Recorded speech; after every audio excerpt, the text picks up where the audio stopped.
How to set stop loss on Plus500. Want to protect your trades from big losses?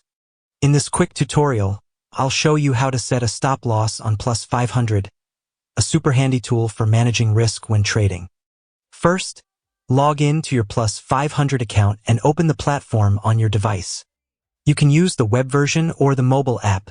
The process is similar on both.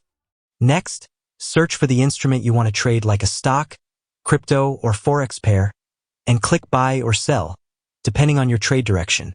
Now, here's the key part. Before opening the position, look for the stop order or stop loss checkbox in the trade window.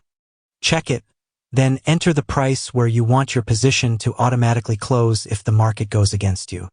Finally, review your trade details to make sure everything looks good, and click Open Position. That's it. You've set up your stop loss and added an extra layer of protection to your trade. Thanks for watching.